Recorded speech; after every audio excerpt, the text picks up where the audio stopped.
Hey, Horse Center fans, we're here with another edition. Matt and I are talking Woodbine Mile, Iroquois, Pocahontas, good fields for all, Matt. What else? Oh, Canada, Brian. Oh, Canada. Woodbine Mile, winning you're in. Derby Trail is starting up with the Iroquois. Amazing stuff going on this time of year. Absolutely. We're also looking at the Breeders' Cup as we do this time of year, Matt, with the Breeders' Cup Sprint. It looks like one of the best races, going to be one of the best races on the Breeders' Cup card. Watch it all now here on Horse Center.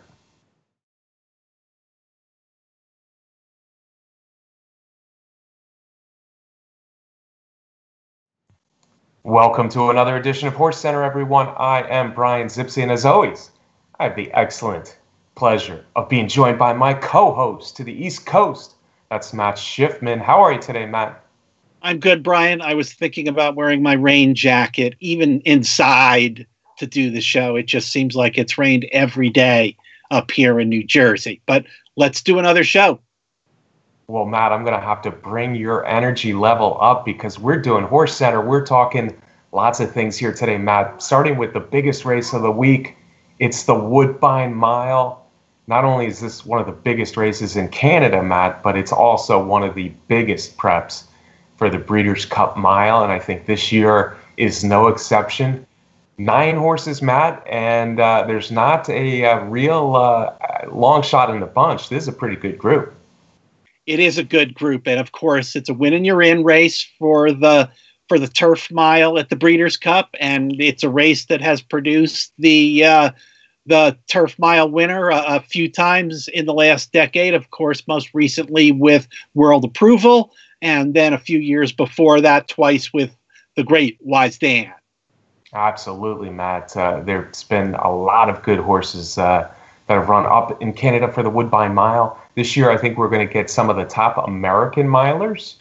Delta Prince, Oscar Performance. We're also going to get some very interesting European shippers, notably Lord Glitters, but also Stormy Antarctic has an interesting past performance resume as well, Matt.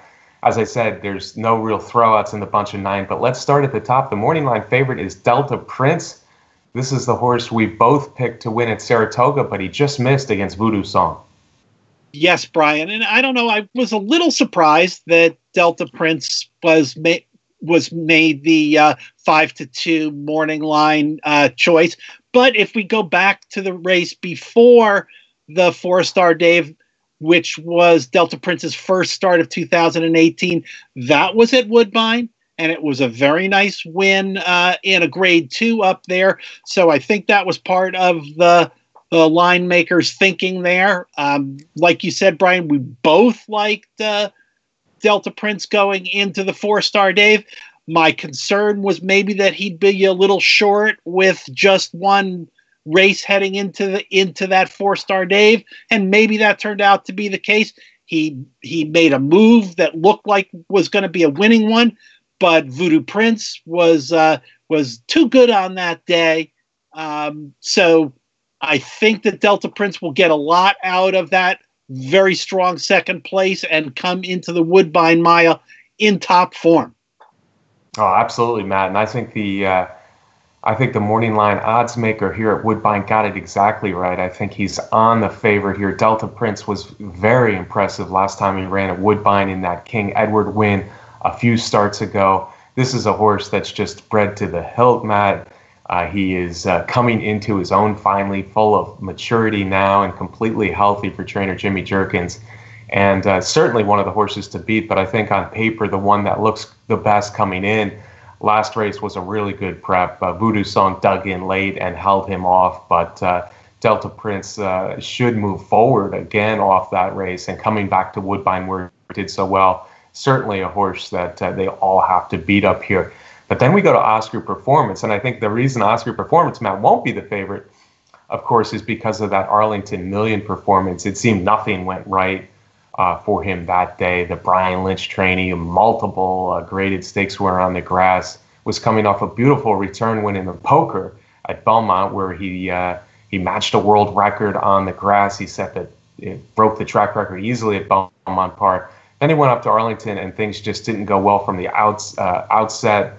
far outside post, never could get near the lead, was pushed wide, tried to stalk a good pace, and just came up empty at 1.25 miles. Interesting now that they bring him right back to a mile. It looks like the Breeders' Cup Mile will be the way they go with him. Yeah, Brian, certainly you have to say that the Arlington Million for Oscar Performance was a head scratcher. And like you said, it clearly is the reason that he's the second choice on the morning line in there. Came into that Arlington Million as the leading male turf runner in the country, and maybe he still is. Trainer Brian Lynch has said there was nothing physically wrong with the horse after the race. He's drawing a line through it. So head scratcher, draw a line through it, all of those things in there, Brian. Still leaves some question marks in my mind. But hey, if the Oscar Performance is at 100% in there, he's going to be very dangerous, just like he is every time he goes to the track. Absolutely, Matt. And I think of anyone, this is a pretty wide open race. But I think of anyone, he's got the best chance to win up there. I do expect him to bounce back. You see this a lot in big races where horses just get kind of a bad trip, especially early in the race, especially the horses who want to show some pace. Things just didn't work out in that first 1/4 mile for him at Arlington, and then 1.25 miles race against time competition. The jockey did not relent on him, and that's okay. He checked out fine after the race, and I think he will bounce back, and I think he is the class of the race. So the horse to beat for me, Oscar Performance. But then I look at these 2 Euros coming over, and sometimes you got Euros with moderate Group 3 form over there, and they pop up and run. And sometimes you get horses with great form over there, and they don't run. But these are 2 horses in Lord Glitters, the gray, and Stormy Antarctic that have quite good form. They are solid Group 2 performers, and maybe Lord Glitters is even better of late. He's really come at hand. These are 2 5-year-old geldings. Lord Glitters has looked really good this year. He's only had a few races, but really like what he's done. He ran against some of the best milers in Europe 2 starts back, and had a troubled trip that day. And then he rallied fast to be third. Then he came back with a nice win. A lot to like for Lord Glitters. I agree with that, Brian. If you look at the past performance of Lord Glitters, and that's something I like to do when the Euros come over, is to take a look at the tracks that they were running at. Lord Glitters has been competing at the big tracks in Great Britain, at York, at Royal Ascot, at Goodwood, against the best horses. He is a confirmed miler, Brian, with 8 starts in his career, going the mile distance and never finishing off the board. So this is an impressive horse, trained by David O'Mara, who just a few years ago with Mondial East came over and won the Woodbine Mile for the same connection. So this is a Euro trainer who knows the digs, knows how to come across the pond and have his horse ready for a big one in there. I really like Lord Glitters in the Woodbine Mile. Yeah, I could see the gray horse rolling in here as well, Matt, and that's a good point. Same connections as Mondial East, of course, who won a few big races over here, including the Woodbine Mile. And I think, to tell you the truth, this horse has better form over in Europe than Mondial East did when he came over for the Woodbine Mile. Stormy Antarctic, the other 5-year-old gelding coming from Europe, also has really good form, Matt. Both of them could pack a really good closing punch in here, which often gets the job done in the Woodbine Mile. Maybe the difference for me is I see a little bit more ability to hand a firmer turf course for Lord Glitters as opposed to Stormy Antarctic. But don't sleep on Stormy Antarctic's form over there as well. Really good races run in Europe for him too.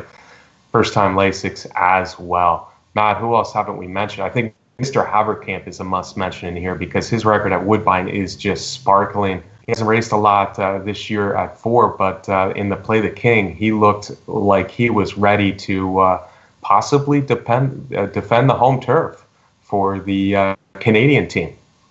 Yeah, there are several horses who have just super resumes at Woodbine, and Mr. Haverkamp is one of them. But some of the other horses we mentioned, Oscar Performance has run well in the past at Woodbine. So some of the horses that are coming in have a race here or there also.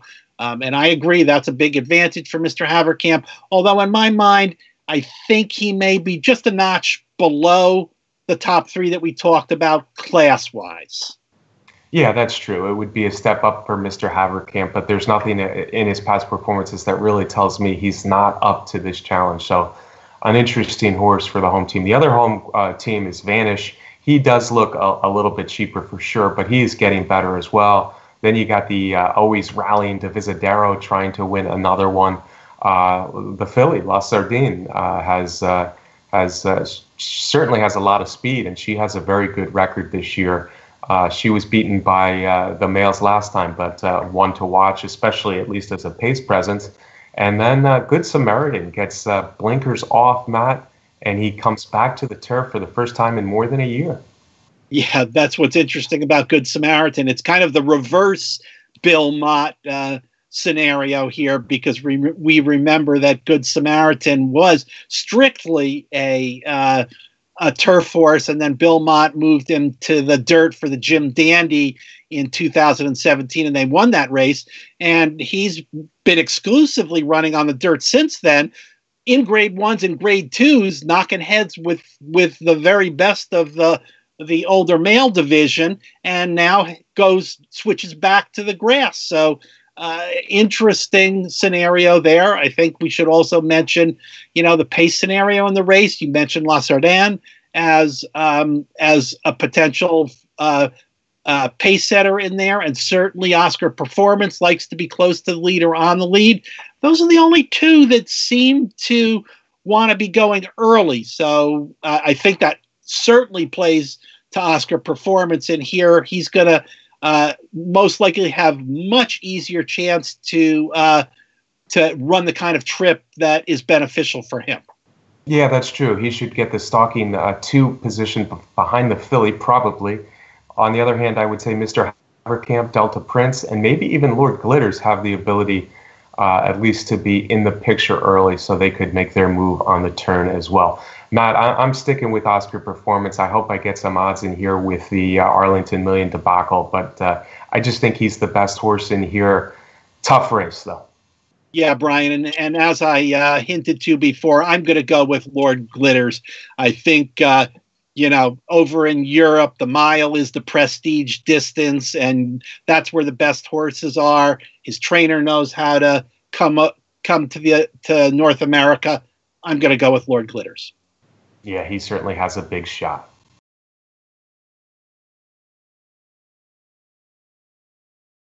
Matt, we just talked about the Woodbine Mile, the biggest race of the week, but this time of year I like to start really jumping into the Breeders' Cup, and one of the bigger races, one of the races we're most excited about this year is the Breeders' Cup Sprint. And I realize as we've been recapping races lately, we really haven't given the Californians their due. Often they are the horse to beat in the sprint, even though this year will be at Churchill Downs. So let's go back to that race at Del Mar, the Bing Crosby, and watch Ransom the Moon just blow by the field, including last year's Breeders' Cup champion Roy H. Matt, what kind of threat are both of these horses to win the Breeders' Cup Sprint at Churchill Downs?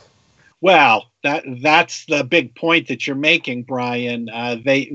They certainly have been the dominant horses, but we've been out on the West Coast a good bit lately, and now we're going to Churchill Downs. So that's an interesting question for me. That is not a big positive, but these are a couple of talented sprinters in the Bing Crosby. Hey, Ransom the Moon came flying down the stretch, but he sure got the ideal setup. As you're watching the race, folks, note the early fractions. They went 21 and change. They went 44 and change. They set it up perfectly for the late runners. And Roy H. being one of them was closer to the pace than Ransom the Moon.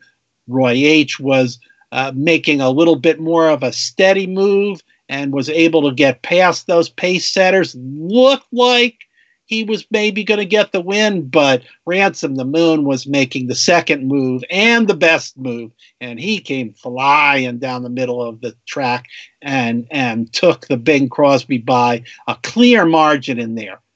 Does that mean that Ransom the Moon is a better choice than Roy H. from the West Coast horses? I don't know, not necessarily, but he certainly got a perfect setup at Del Mar. Yeah, and then we cut back to the Breeders' Cup Sprint distance of 6 furlongs, which matters for both of these horses as well. I think that gives Roy H. a little bit of an advantage there. Now, Roy H. was, looking back, Roy H. was the best sprinter last summer, last fall, and into the winter for sure in America last year, Matt, the Breeders' Cup winner. But I tell you what, the Dubai race wasn't bad, but it wasn't great. Now the Del Mar loss, again, he got up for second. He made a mild move, but you have to wonder if Roy H. is the same horse that he was last year. Maybe he just needs a little time after the Dubai trip. Maybe he needed a sharpener. I still think he's a threat, but there is the possibility that he's not as good as last year. Ransom the Moon, granted, I've never been a big fan, but yeah, I think the added distance that he got, and as opposed to the Breeders' Cup Sprint, plus that really, really tough pace, helps him. Now, having said that, we could have a similar kind of pace in this year's Breeders' Cup Sprint, but Ransom the Moon is the type of horse that I'll have to see beat me 6 furlongs at Churchill Downs. So if those aren't the horses to beat, Matt, who is? Maybe some horses that ran big at Saratoga. Yeah, Brian, and we've mentioned the East Coast horses before. We've mentioned Imperial Hint, Promises Fulfilled, the question marks around Mind Your Biscuits. What race is he going in? Yeah, Imperial Hint for me was one of the real breakout stars of Saratoga. That's weird to say, a breakout star as much as he's done in the last 18 months or so. But the Breeders' Cup Sprint runner-up from last year, I thought ran his best race yet at Saratoga. We're waiting to see his prep, whether it's at Laurel or New York now. But Imperial Hint, I think, is the deserved favorite off that just stylish and fantastic win in the Vanderbilt. Promises Fulfilled, I've talked about in recent weeks as a 3-year-old getting this good for trainer Dale Roman's home base at Churchill Downs, and I think he's a big-time horse. What about XY Jet, Matt? This is a horse we've known about for years, and just a really big burst of early speed. XY Jet looks like he'll be running at Laurel as well. Yeah, Brian, you can never discount that speed demon XY Jet, but I don't know. Like you said about Ransom Moon, you're just probably going to have to let that horse beat you. That's kind of the way I feel about XY Jet. Yeah, it's a tough race to wire, but there have been horses that have done it. This year it looks like there's going to be a lot of fast horses on his heels. Maybe Mind Your Biscuits goes in the sprint, Matt, but I'm having a feeling the answer is going to be no. I think they're leaning longer one way or the other.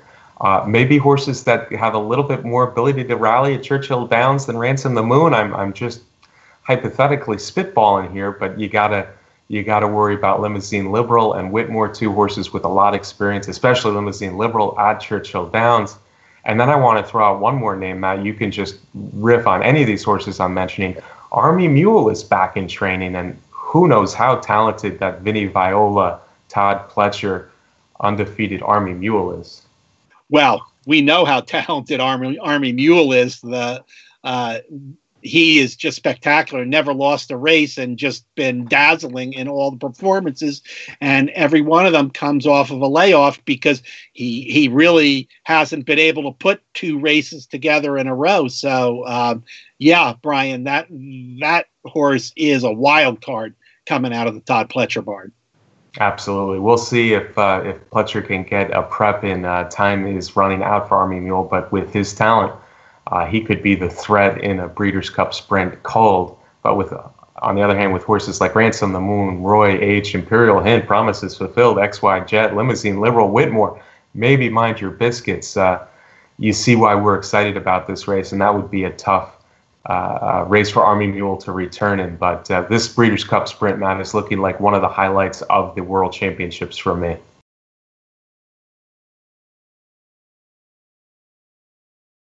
The 2019 Kentucky Derby, Matt, I just heard that the road to the Derby has started, and it's starting right here in Louisville. Yeah, Brian, justify schmustify. is what I have to say. Triple Crown? I don't know. We're starting. Of course, I'm joking, folks, about the Triple Crown and Justify. I'm just joking because it's hard to believe that the road to the 2019 Kentucky Derby is starting on Saturday at Churchill Downs with the Iroquois. It's the first point offering race on the road to the Kentucky Derby. 10 points, Brian, 10 points. We'll have a leader in the points race after the Iroquois on Saturday. And it looks like Steve Asmussen is holding a very strong hand. Yeah, the 10 points.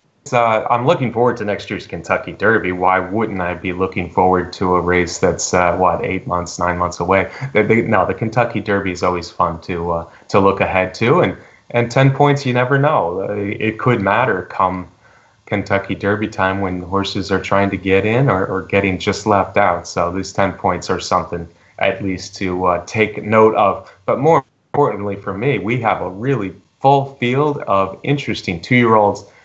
I do think, though, that there's going to be a big favorite. It's one of the two Asmussens, as you alluded to, and that's Tight 10, the son of Tappet. Really looked good breaking his maiden first out right here at Churchill Downs. And then he went to Saratoga, and you'd have to say that Carl Paul has been one of the best 2-year-olds in the country to this point. And Tight 10, despite some awkward running in the stretch, gave him really everything he wanted in that Saratoga special. Yeah, Brian. And in addition to that, he had a little bit of a bobble at the start and was a little green and a little erratic down the stretch. And like you said, finishing second to Carl Paul is certainly not a strike against you. Yeah, it was a good performance. Of course, those were both sprints. Now we go stretch it out a little bit here for the Iroquois. But Tight 10 certainly looks the horse to beat. I don't think I'm going to try to beat him per se in here. The other half of the entry could be not an entry, but the other half of the Asmussen stable in the race could be the second choice. And that, of course, is the Son of Quality Road, Tobacco Road, coming off a winner of the Ellis Park Juvenile. I wasn't overly impressed with that performance at Ellis Park, and I think Tobacco Road would be a horse I try to beat in the exotics. I'm actually looking at a couple of Take Charge Indy horses in here, Matt. I don't know if they've struck your eye as well, but two different trainers have Take Charge Indies here, and they're both interesting to me. The first one is Pole Setter, who's only run on turf.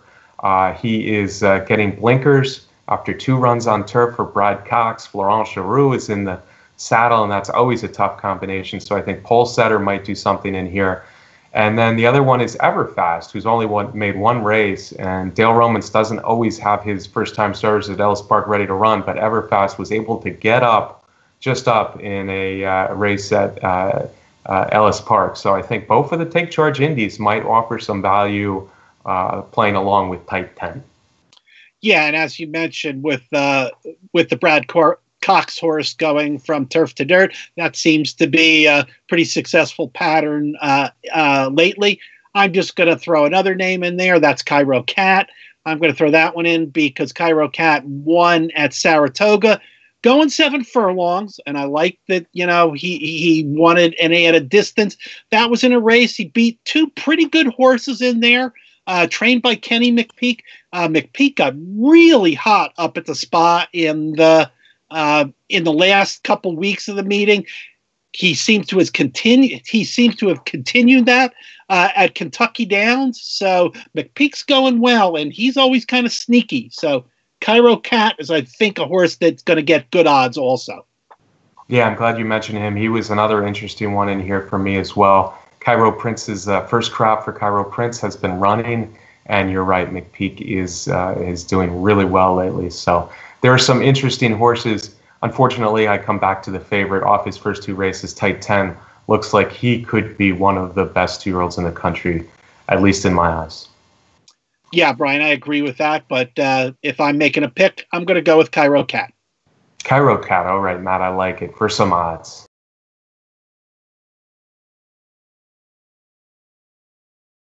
The Iroquois for the boys, Matt, but on a great card at Churchill Downs, opening Saturday at Churchill Downs. They have plenty of good stakes, and they also have some 2-year-old fillies. They've got another big field for this one, Matt. So the 2-year-olds are loaded and ready to run at Churchill Downs in the Pocahontas Stakes. We have another clear favorite, I assume, in Serengeti Empress. Serengeti Empress is a daughter of Alternation for Tom Amos. And in her third lifetime start, she got her second win. She did it in the Ellis Park debutante, Matt, and she did it by, 13 and a half lengths or so.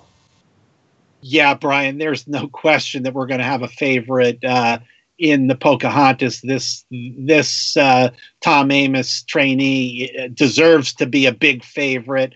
On the day that she won the Ellis debutante, that was going 7 furlongs. She did it in 1:22, which was a much faster time than the boys did in the Ellis Park Juvenile.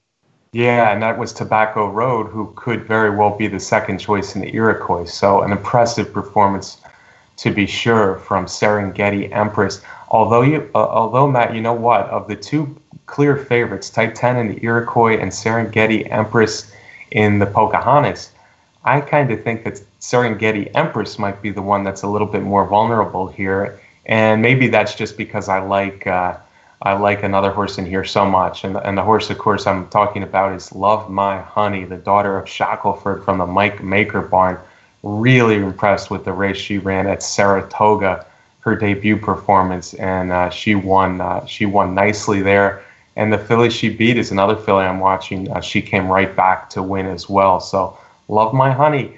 She's jumping up from 6 furlongs. She's only made one start. But against the heavy favorite Serengeti Empress, I'm ready to give Love My Honey a big shot in the Pocahontas.